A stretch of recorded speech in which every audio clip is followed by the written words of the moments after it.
most. I didn't know him personally, but I know Coach Stevens had a long history here, and a lot of people in the community, and especially our AD, Gio worked, our coach got coached by him for 2 years.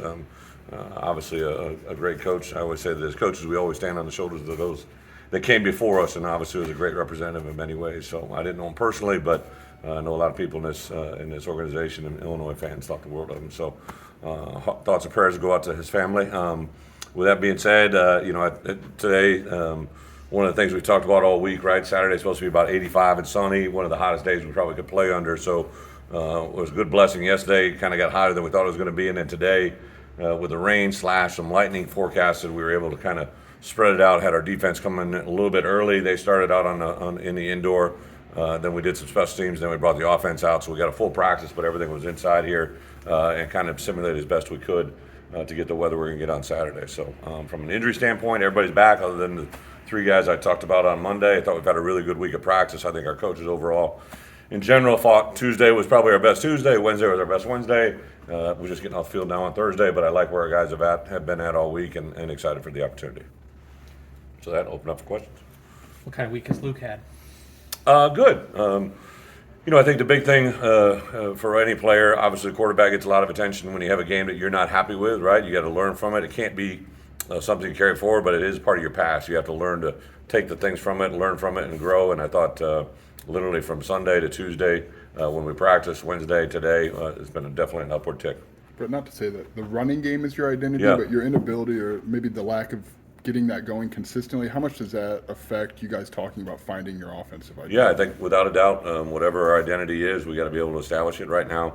I don't think offense, defense, or special teams, you'd be able to look out there and say this is what Illinois' identity is. Literally just finished up with our offense. That was kind of my challenge. Is like, hey, I know what you want it to be or what we want it to be as coaches. We know we've talked about it.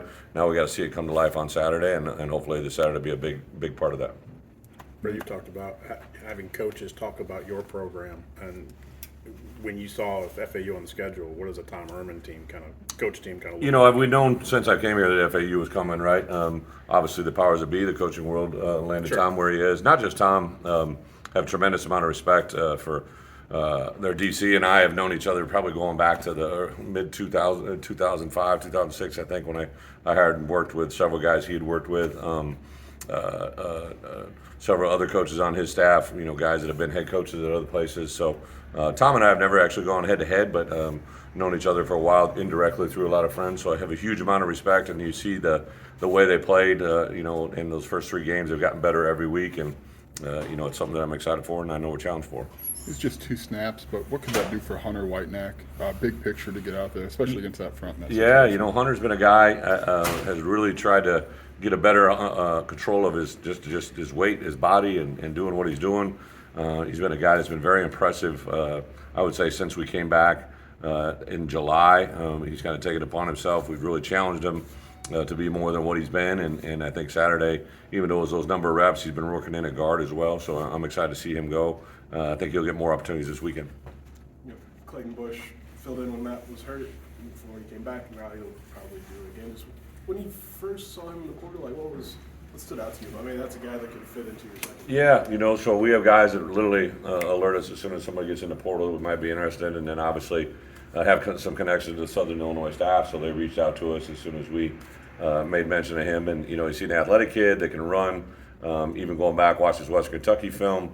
He's a guy that actually some people in his early career thought about playing him on offense. He's got really good hands, good ball awareness, can be back there as a punt returner. It took him a while to kind of adjust how we play things, but we made a couple nice plays on Saturday, covering a good tight end. So he's got definitely some man skills that are really good. Does a good job for us on special teams. He's trying to find his niche, and a guy that we're very excited to have here. What trait specifically made you look for? If you're trying to add a guy in the portal, you haven't recruited for a year. I mean, is there something in particular that's For him or for? Maybe just in general, Well, I think portal, if you're just talking big picture portal, that's a question that you look for guys that fill a position. Skill set's part of it, but you look for guys like, for instance, we needed safeties, right? Like we needed guys that we felt could come in and contribute.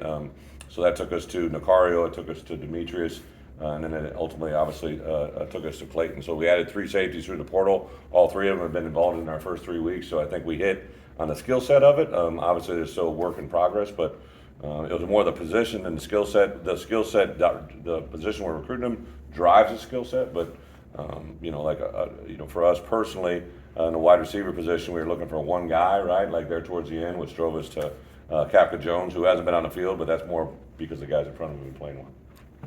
I know you said there's a group of freshmen you guys wanted to get in last week. What kind of drives you to that decision ultimately to push the button on them? And then I guess what's the process of integrating? Yeah, for me as a head coach, I just sit back and watch everything, right? So I kind of, when you're a coordinator or a position coach, you hone in on your responsibility, what you're doing. And I literally watch guys make plays. I see the way players react to them. I think that's a big part of it for me.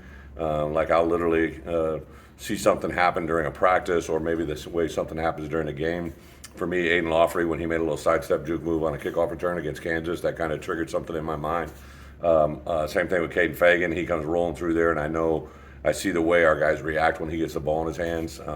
Declan Dooley hit a couple punts yesterday that really kind of hey, made him repeat it 3 times in a row. I got everybody buzzing about him. I think as a head coach, when you're dealing with young players, you want them to feel the confidence, but you want the players around them to feel the confidence.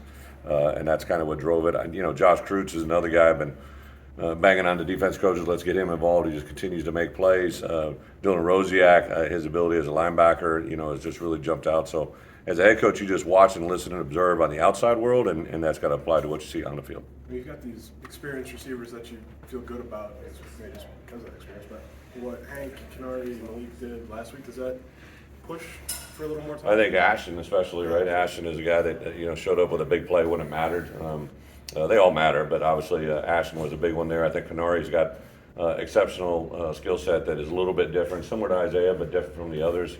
I would say that Malik falls into the skill set that you see kind of with Casey and Pat on the perimeter, same way with Ashton. So each one of those guys have shown some things. Hank Beatty's kind of a unique skill set. He's a little bit of everybody. He kind of plays all 3 positions. I always laugh, me and Josh, when we're together, Josh Whitman will always say, there's the best hands. He always says he has the best hands on the team, and he does do a really good job of catching the ball, punt returner, just kind of a journeyman. Like he always looks like he's just about ready to get taken down, and he finds a way to make it happen.